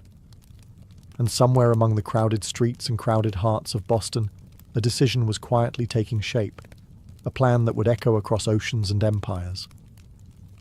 December 16th, 1773, dawned grey and cold over Boston, a city balanced on the edge of history. For nearly 3 weeks, the tea ships had sat in the harbour like ticking bombs. Now, the final deadline had arrived. According to British law, the tea had to be unloaded and the tax paid within 20 days of a ship's arrival. If it wasn't, customs officials could seize the cargo, and British troops could be called in to enforce the law. Everyone knew it. Everyone knew what was at stake. If the tea came ashore, the principle was lost. If the colonists allowed it, even once, their cause, their claim to rights and liberty, would unravel. That morning, thousands of Bostonians and nearby colonists packed into the Old South Meeting House, the largest building in town. Some had walked miles through the icy countryside to be there. The meeting was so packed that men spilled out into the streets, straining to hear the fiery speeches echoing through the halls. Samuel Adams, the iron voice of rebellion, presided over the gathering. Speaker after speaker rose to denounce the Tea Act, to cry out against tyranny, to urge immediate action. But even among the defiants, uncertainty hung heavy. What could be done without sparking outright war? How could they stop the tea without opening the floodgates to brutal retaliation? As the afternoon wore on, riders galloped in with grim news. Governor Thomas Hutchinson remained unmoved. The ships would not be allowed to leave without unloading. The tea would be seized, the tax collected, the king's law enforced. The crowd buzzed with fury. The walls of the meeting house seemed to shudder with the force of it. Yet Samuel Adams stood calmly and spoke the words that signalled the end of debate. This meeting can do nothing more to save the country.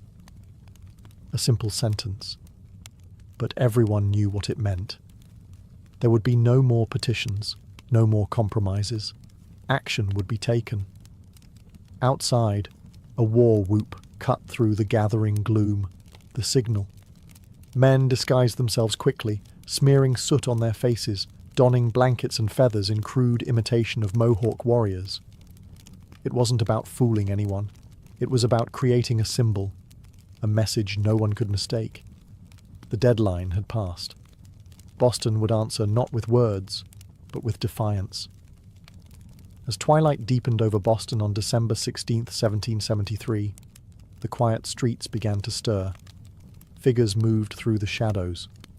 Ordinary men cloaked in rough blankets, their faces blackened with soot, some adorned with feathers.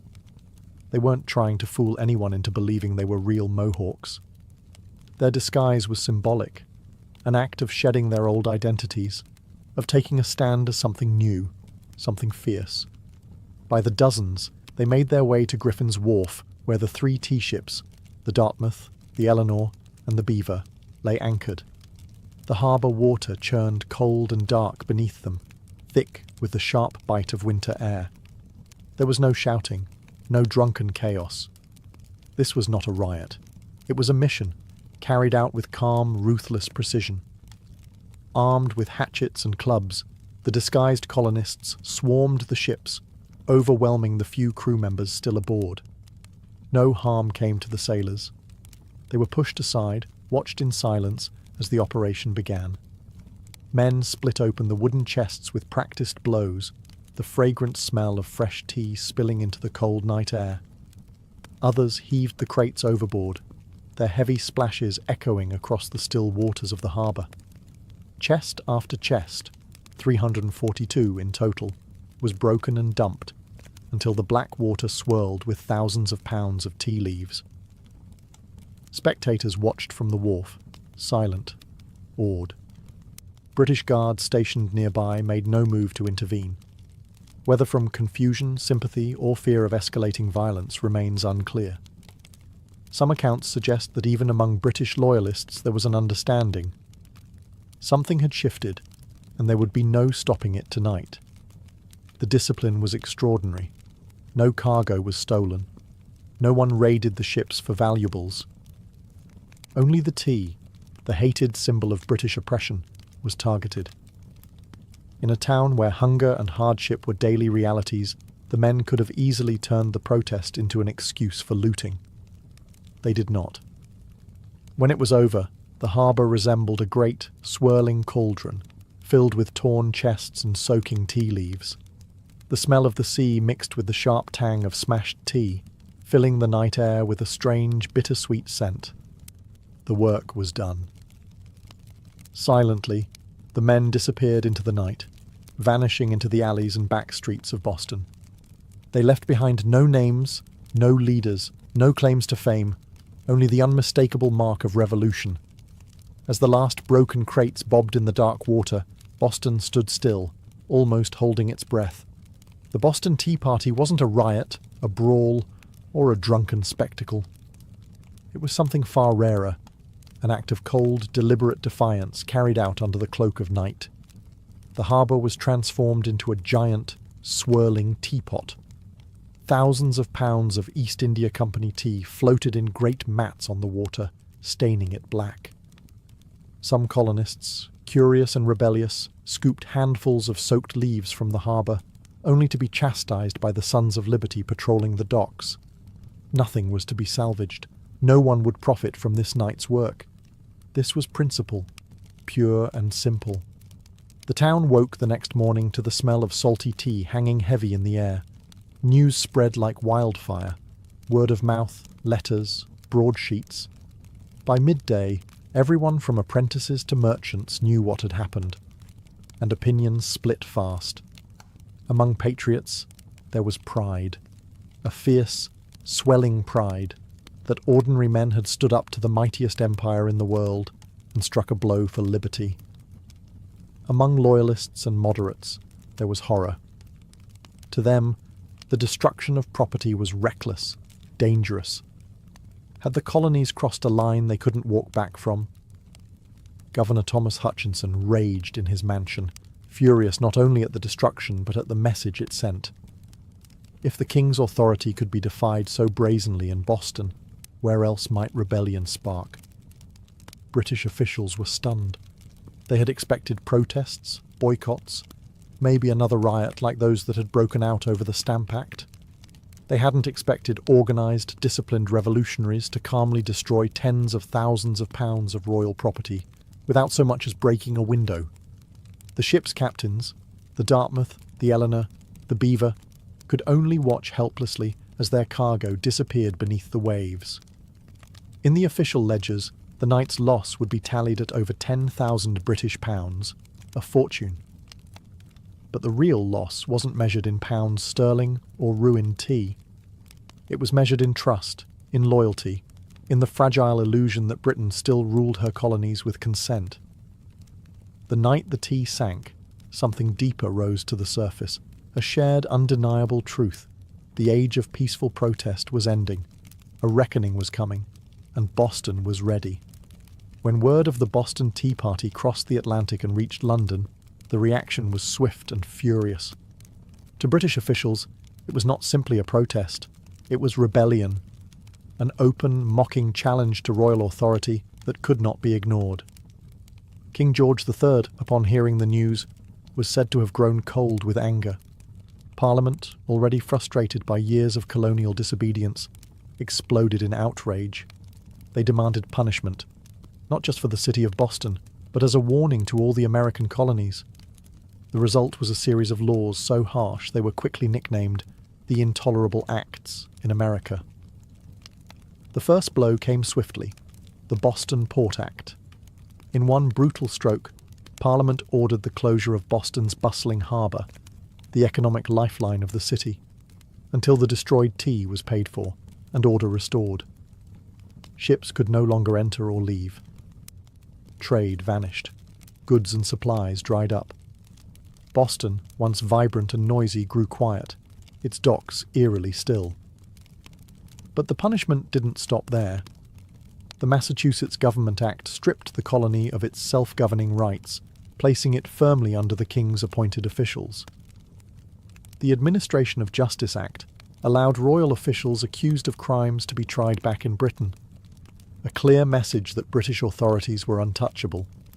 And to make sure the colonies knew force was an option, British soldiers were quartered throughout Boston, living among the very citizens they were meant to subdue. The message was clear. Rebellion would be crushed. Liberty was a luxury the Crown would no longer tolerate. But Parliament's heavy hand had an unintended effect. Instead of frightening the other colonies into submission, it outraged them.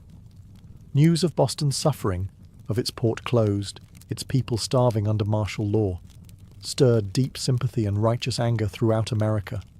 Wagon loads of food and supplies poured into Boston from neighboring colonies. Letters of support, pledges of unity, and secret meetings began to weave the once fragmented colonies closer together. What had once been a Massachusetts problem was rapidly becoming an American one. In punishing Boston, Britain had hoped to make an example of them. Instead, they made Boston a symbol, a rallying cry for resistance. The flames of revolution, once flickering in isolated pockets, now began to blaze from colony to colony. And there would be no easy extinguishing them. The punishment of Boston sent shockwaves far beyond the rocky shores of Massachusetts. Across the 13 colonies, outrage turned into something far more dangerous for Britain: unity. For years, the colonies had acted like distant cousins, bickering and competing, separated by geography, religion, and trade rivalries. But when Parliament slammed Boston's harbour shut and stripped Massachusetts of its self-governance, Americans across the continent realized if it could happen to Boston, it could happen to anyone. From Virginia to Pennsylvania, South Carolina to New Hampshire, the response was swift. Colonists sent wagons full of food, supplies, and letters of solidarity to the suffering people of Boston. Town meetings buzzed with anger. Newspaper printers worked day and night to spread the news. The fight was no longer Boston's alone. It was everyone's. And so, in September 1774, something unprecedented happened. The First Continental Congress convened in Philadelphia. For the first time, representatives from 12 of the 13 colonies gathered under one roof to discuss a unified response. Men like George Washington, Patrick Henry, John Adams, and Samuel Adams, once merely regional figures, now stood together as architects of a movement that was growing larger by the day. Their goal, at least officially, was not yet full independence. Most still hoped for reconciliation, for a return to the old relationship of mutual respect under the British Crown. But beneath the polite debates and carefully worded petitions, a deeper understanding was taking root. The colonies could no longer afford to stand separately. At the Congress, they agreed to a sweeping boycott of British goods. They pledged mutual support in the face of further British aggression, and they made it clear any attack on one colony would be considered an attack on all. In taverns and meeting houses across the continent, ordinary people began using words that had once been whispered only in private: unity, resistance, liberty. In bringing the hammer down on Boston, Britain had imagined it would crush rebellion. Instead, it had welded the colonies together into something far more dangerous, a people who, despite their differences, were beginning to think of themselves not as scattered provinces, but as Americans. The winds of revolution were no longer just stirring. They were gathering into a storm, and it was too late for Britain to stop it. The night the tea sank into Boston Harbour, it wasn't just crates that were destroyed. It was the illusion that the American colonies could remain loyal subjects forever. The Boston Tea Party lit a spark that no king, no army, no distant parliament could ever snuff out. In the months that followed, that spark caught fire across the colonies. What had once been protests, boycotts, and polite petitions hardened into open resistance. Town militias began drilling openly. Storehouses filled with powder and shot. Men who had once toasted King George III in taverns now whispered about revolution under the same roofs. Boston became a symbol of sacrifice, battered but unbowed. The more Britain tried to tighten its grip, the more the colonies slipped through its fingers. Every ship that sailed past the closed, silent harbour of Boston was a silent reminder that tyranny had met its match in American defiance. When Parliament passed the Intolerable Acts, They intended to make an example out of Boston, to scare the other colonies into submission. Instead, they had created a martyr city, a rallying cry. From Georgia to New Hampshire, colonists realized that their fates were tied together. Resistance was no longer about tea. It was about survival, identity, freedom. By the spring of 1775, the tension reached a boiling point outside Boston, in the villages of Lexington and Concord. British troops, sent to confiscate colonial weapons, instead found armed farmers, ordinary men ready to defend their rights with musket fire. The first shots of the American Revolution rang out, a direct line traced back to the moment when men chose principle over profit and dumped a fortune's worth of tea into the harbour. The Boston Tea Party showed the world that revolution doesn't always announce itself with trumpets and banners. Sometimes it starts quietly, with a small group of determined people standing in the cold, choosing defiance over fear. In dumping the tea, the colonists weren't just rejecting a tax. They were rejecting an empire. And though the road ahead would be bloody, bitter, and uncertain, one thing had become clear that night in Boston Harbour. The American colonies were no longer loyal subjects. They were something new, something dangerous. They were revolutionaries. And they were just getting started. All before the towering pyramids of Giza, before Mesopotamian cities buzzed with life, before Stonehenge stood against the sky, there was Corral. Hidden away in the dry valleys of coastal Peru, Corral rose in silent majesty nearly 5,000 years ago, then faded into near-complete oblivion, swallowed by sands and forgotten by history. For centuries, the world did not even know it existed. The Super Valley, where Corral once thrived, seems at first glance an unlikely place for civilization to bloom. The landscape is parched, barren, the river little more than a thin silver thread winding through rocks and dust. To most eyes it looked inhospitable, a place abandoned by life. Yet it was here, amid the desolation, that one of humanity's earliest great cities took shape. Corral wasn't just a collection of scattered huts or a temporary trading post. It was a planned city, sprawling over 150 acres, filled with pyramids, plazas, residential quarters, and ceremonial spaces. It had scale, purpose, and vision, a complex society blossoming centuries before the Egyptians began stacking stones into pyramids of their own. The people of Corral achieved this without the wheel, without written language, without metal tools. They built massive structures from stone and earth with nothing but ingenuity, communal effort, and the raw power of human will. Yet for thousands of years, Corral's existence remained a secret. Even when travellers stumbled across the strange, weathered mounds scattered across the valley, they mistook them for natural formations, mere hills sculpted by the desert winds. No one imagined that beneath the sand lay one of the oldest cities in the world, predating even the civilizations that history books had crowned as the firsts. It wasn't until the late 20th century that archaeologists, led by Ruth Shady, uncovered the truth. What they found buried in the dust of time would rewrite the story of the Americas and force the world to reconsider what it thought it knew about the birth of civilization itself. Corral had risen, flourished, and fallen in total anonymity. Now, after millennia of silence, its stones are speaking again, whispering of a peaceful, intelligent people who built a world of complexity and wonder in a land where life itself seemed impossible. And this was only the beginning of their story. At first glance, the Supi Valley looks like a place where life should struggle to exist.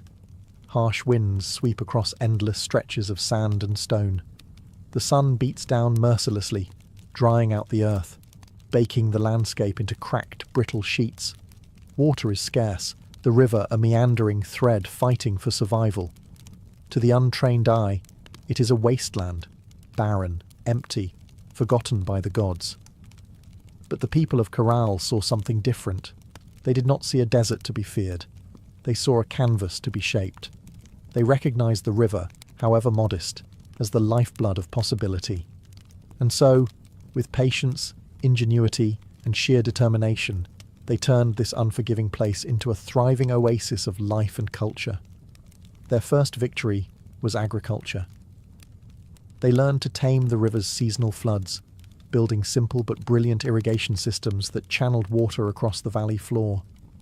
Where others saw sand and dust, they coaxed green shoots of hope: cotton, beans, squash, guava, sweet potatoes.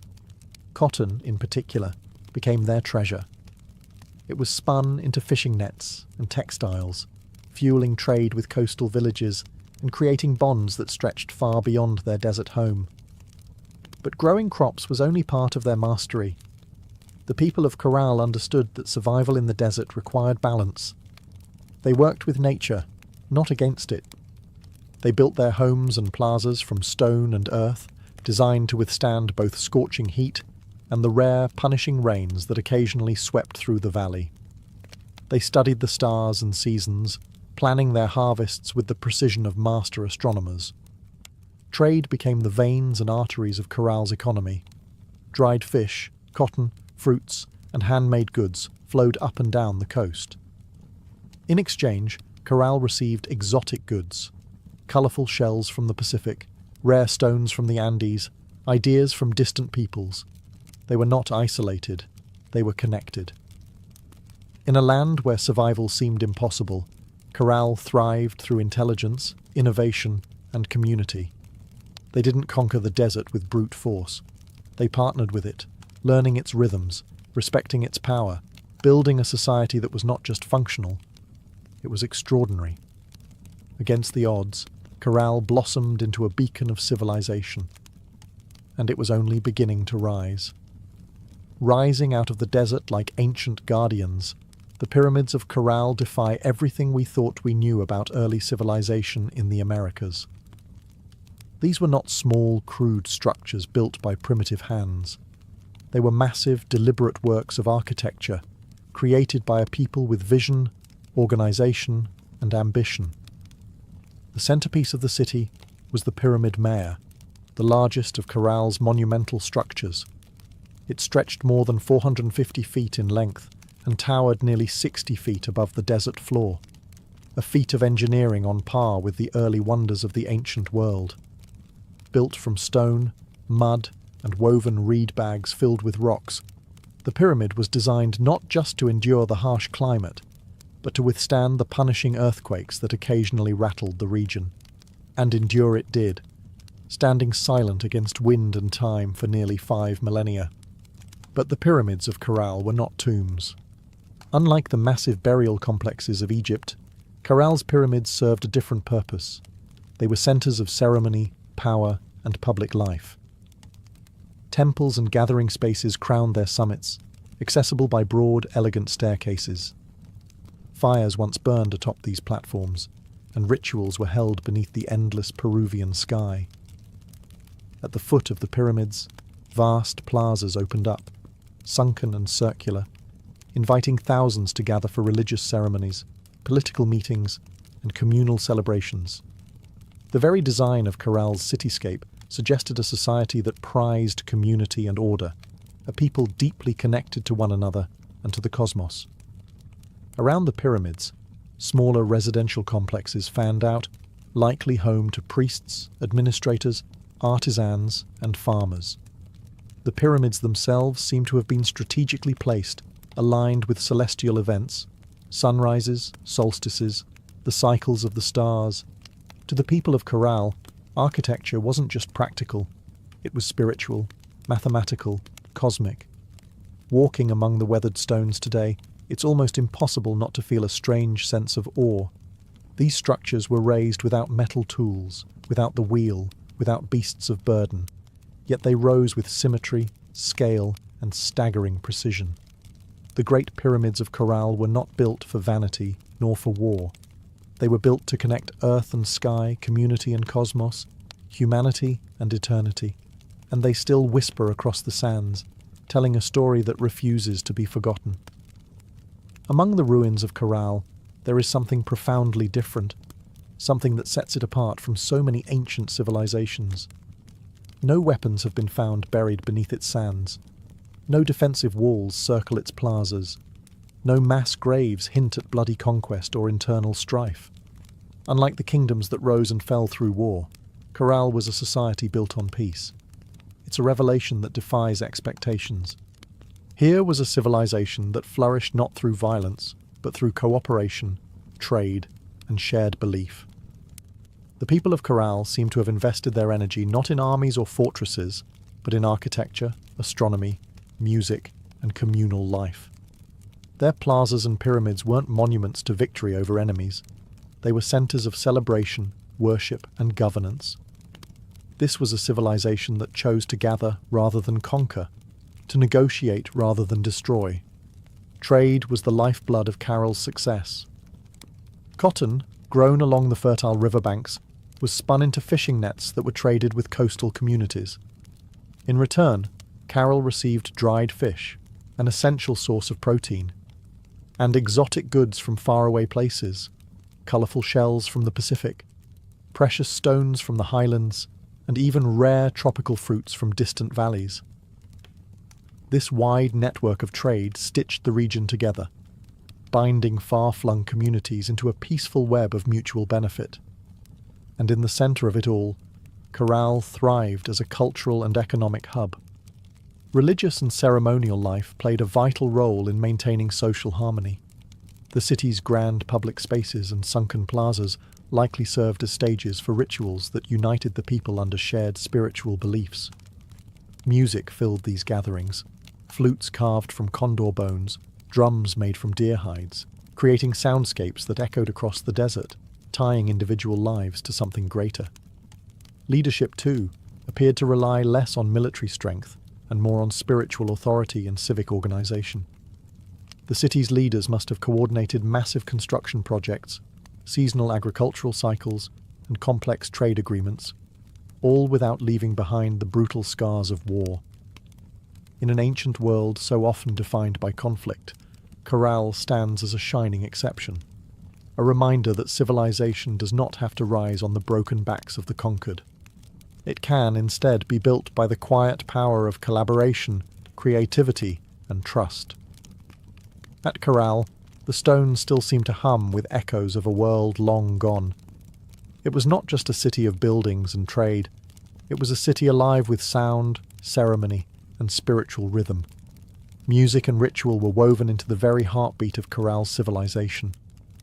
Archaeologists, digging carefully through the dry sands, uncovered a treasure trove of ancient instruments, flutes crafted from the bones of condors and pelicans, whistles fashioned from deer antlers, small drums stretched with animal hides.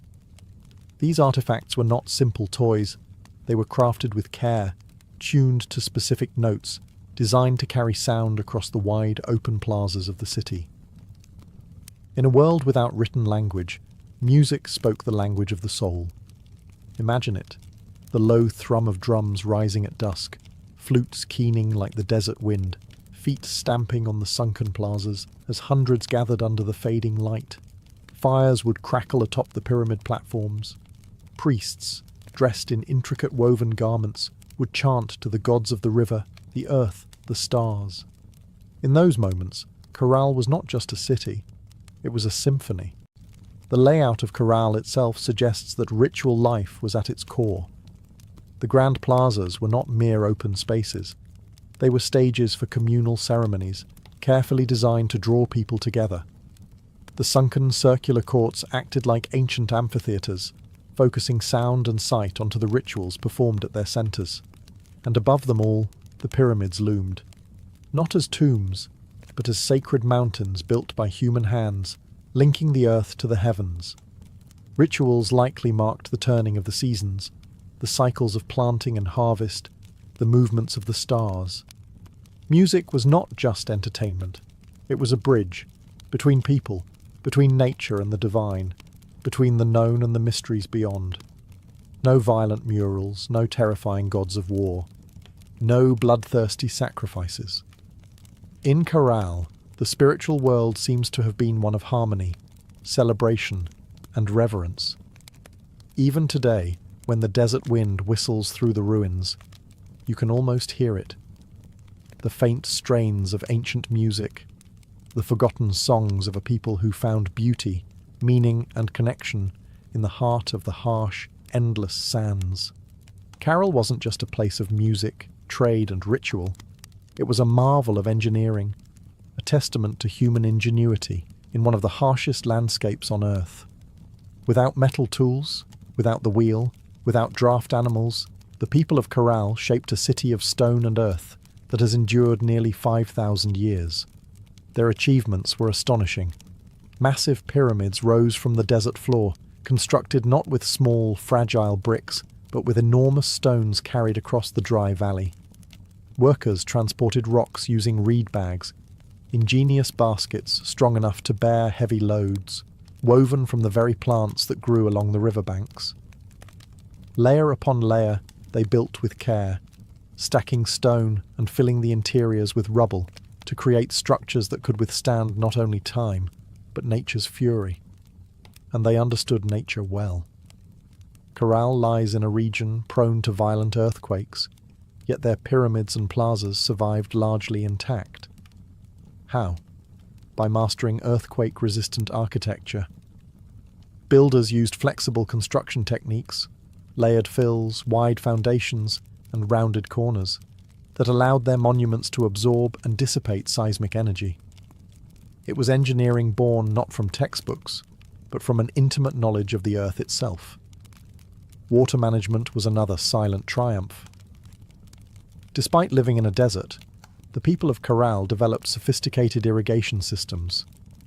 Channels and canals carefully guided river water to their agricultural fields, allowing crops to flourish even during dry seasons. No water was wasted. Every drop mattered. The layout of Corral itself reflected brilliant urban planning. Major structures aligned with key astronomical points, suggesting a deep understanding of the solar cycles. The sunken plazas, with their precise geometry, were more than gathering places. They were instruments for tracking the heavens, allowing priests and astronomers to predict seasons crucial for survival. Even the city's organization spoke of a complex society. Residential zones, administrative areas, ceremonial centers, all were arranged in harmony, balancing communal life with sacred spaces. They built not just for the moment, but for generations. Today, as modern engineers marvel at Corral's resilience, they are reminded that greatness is not measured by technology alone. Sometimes the deepest wisdom lies in understanding the forces of nature, in working with the land, not against it. Corral's stones have endured storms, quakes, and the erosion of time itself. They stand as a silent testament to a civilization that engineered their dreams into the desert sands. For centuries, the city of Corral flourished, a beacon of peace, music, trade, and architectural mastery in the desert sands. And then, quietly, almost without a trace, it was abandoned. No fires marked its fall, no signs of conquest scar its walls, no mass graves or shattered monuments tell a story of sudden disaster. Instead, Corral simply faded, its plazas emptied, its pyramids left to the drifting sands, its flutes and drums silenced by time. Why did they leave? That question still lingers like a ghost across the Super Valley. Some scholars believe that environmental change struck the final blow. Evidence suggests that a long period of drought may have crippled Corral's agriculture. Without the river's life-giving waters, the fields would have withered. Trade networks, dependent on surplus cotton and food, would have faltered. The careful balance Corral had maintained with its harsh environment may have finally tipped beyond repair. Other theories point to shifting trade routes. As neighbouring cultures grew and new centres of power emerged along the coast and inland, Corral's influence might have diminished. Perhaps the goods they once supplied, cotton, fish, produce, were no longer enough to sustain their role as a dominant city. Slowly, the lifeblood of commerce drained away. Still others whisper of internal decline. Without written records, we can only imagine political struggles, religious upheaval, or simple exhaustion after centuries of growth. Even peaceful societies can fracture under pressure when survival becomes uncertain. Whatever the cause, the departure seems to have been gradual, not sudden. Families likely drifted away one by one, seeking more fertile valleys, stronger rivers, new beginnings. Children who once ran across Corral's plazas grew up telling stories of a lost city behind them, stories that would eventually fade into legend. The desert reclaimed what humans had built. Winds carried fine sand over stone temples. Flutes lay buried beneath shifting dunes. What had once been a humming, vibrant civilization became a field of silent, sleeping mounds. For nearly 4,000 years, Corral remained hidden, a whisper beneath the sands, waiting. Today, as archaeologists carefully uncover its stones, the question still burns. How does a city so advanced, so beautifully crafted, simply vanish? Perhaps the truth is that even the greatest civilizations, no matter how wise or peaceful, are still fragile, threads woven into the tapestry of time, forever vulnerable to the unseen forces of change. For millennia, Corral lay forgotten, buried beneath the silent sands of the Super Valley. Travelers passed the strange, rounded hills that dotted the landscape, never suspecting that beneath their feet lay the ruins of a civilization older than the pyramids of Egypt. To them, these were just natural formations, mounds shaped by the wind and time. It wasn't until the late 20th century that the world would finally hear Corral's voice again. In the 1990s, Peruvian archaeologist Ruth Shady led a team into the Soup Valley, driven by curiosity and a growing sense that these hills might hold secrets no one had yet uncovered. What they found would rewrite the story of human civilization in the Americas. Layer by painstaking layer, the sand was brushed away. Beneath it emerged walls of carefully cut stone, grand staircases, sunken plazas, pyramids, a city far older than anyone could have imagined. Radiocarbon dating confirmed the unbelievable. Corral was over 4,600 years old, thriving at the same time as the earliest civilizations in Mesopotamia and Egypt. It was a discovery that shook the foundations of archaeology. Before Corral, scholars believed that civilization in the Americas developed much later, shadowed by the great empires of the Old World. Corral changed everything. It proved that the Americas had birthed monumental architecture, complex urban life, and social organization independently, long before the rise of the Incas or the Maya. Ruth Shady and her team found not just stone and rubble, but the remnants of life: musical instruments, fishing nets, textiles, quipu, ancient knot records, and even offerings made to the gods. Each artifact told a story of a people who had built a society with vision, intelligence, and profound creativity. Corral's rediscovery was more than an academic triumph. It was a resurrection. A civilization that had slept beneath the desert for thousands of years now stood revealed under the open sky once more. Its plazas kissed by the same winds that had once carried the sounds of flutes and the laughter of children. Today, Corral is recognized as a UNESCO World Heritage Site, a fragile, priceless link to humanity's earliest dreams of building, belonging, and believing. The sands had hidden Corral well, but in the end, the stones endured, waiting for someone to listen, to see, to remember.